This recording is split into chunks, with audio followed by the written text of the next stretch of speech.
Hello and welcome. In this video I'm going to show you how you can perform tests for stationarity.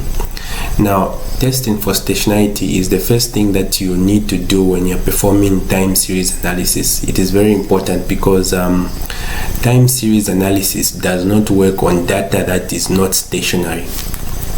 Now, I know I explained this in my last video, but let us try to recap what stationarity is. Stationarity is when the mean, the variance, and the autocovariance of a series are constant. And as I said in my last video, autocovariance depends on the lag between two periods. The mean is the average.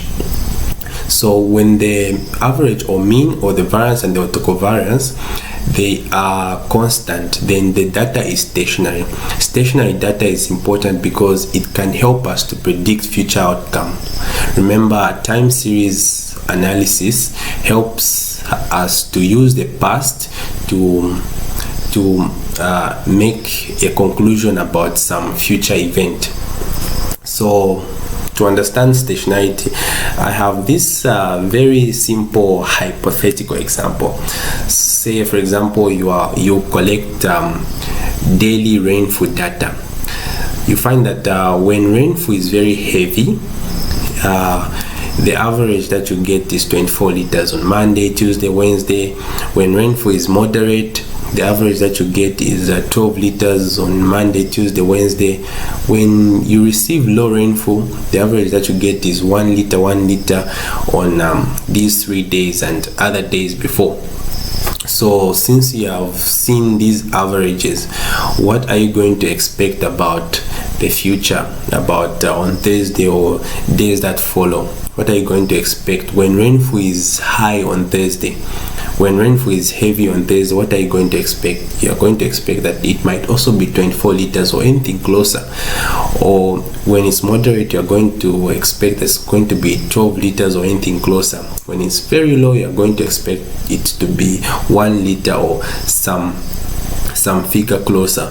Why? Because the averages have been constant over time. All these 3 days, the averages have been constant.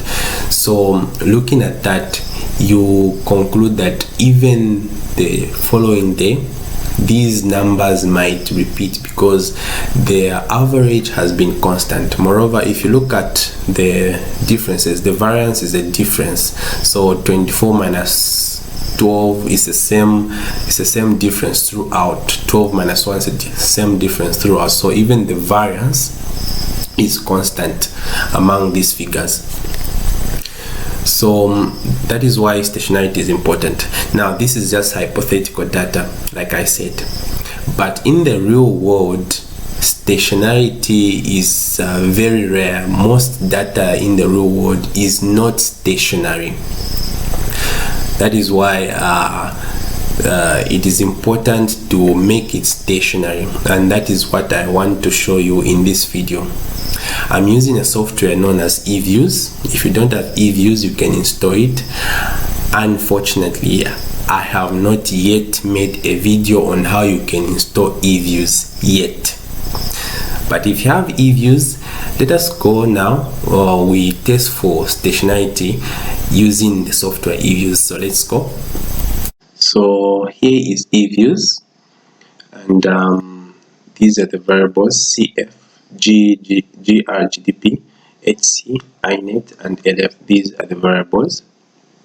For the sake of this tutorial, I'm just going to test for the stationarity of just one of these variables. I'm going to check if Grgtb is stationary. So how am I going to do that? I'm going to double click on that, and then it's going to be displayed. This is the variable Grgtb. These are the data points, and then click on view, then go on unit root test.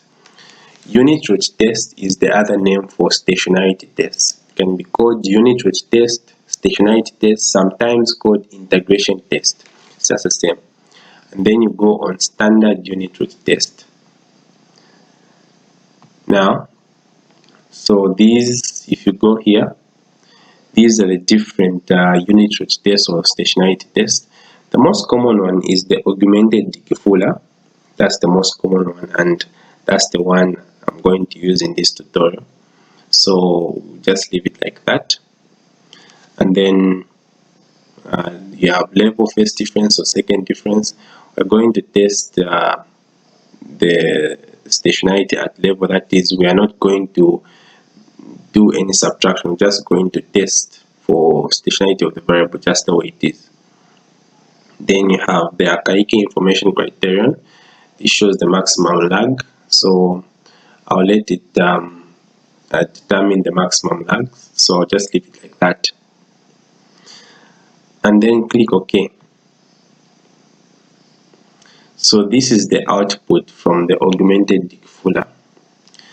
Now, how do you know whether this variable is stationary or not?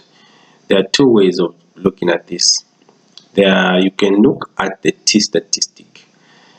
If the t statistic, actually the absolute value of the t statistic, if the absolute value of the t statistic is greater than the absolute value of the levels of significance, 5%, 1%, or 10%, then it means that the variable is stationary if it's greater than.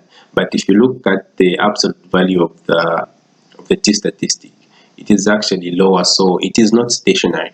It is not stationary. The other way of looking at it is looking at the probability value, or just the p-value. The p-value is way greater than the levels of significance, 0.5 or 0.05, 0.1 and 0.01. This is greater, so the variable is not stationary. So let us try to make it stationary. Go back on unit root. Let's see what we can do. Let us try to add a trend or an intercept to see if it can be stationary. No, it's not. Again, this is way below. Well, the absolute value of the t statistic is below the levels of significance, and also the p-value is greater than the levels of significance. So go back again, unit root, click. Now go back on intercept, and then we are going to click on first difference. That means that the variable we are going to differentiate, we are going to subtract 1 year from it to see if it's going to be stationary. So let us click OK to see, and yes, it's stationary. The t statistic, the absolute value of the t statistic is greater than the levels of significance, and also the p-value, it is just 0, so it is stationary. It is stationary. The variable Grgtb is stationary at first difference. So that's how you test for stationarity. When you're performing time series analysis, what comes next after this depends on the levels of stationarity. If your variables are stationary in a certain way, you're going to use a certain model of time series. If they are stationary in another way, you're going to use another model of time series. But the most important thing is first test for stationarity. So this is where I end. Thank you very much for watching.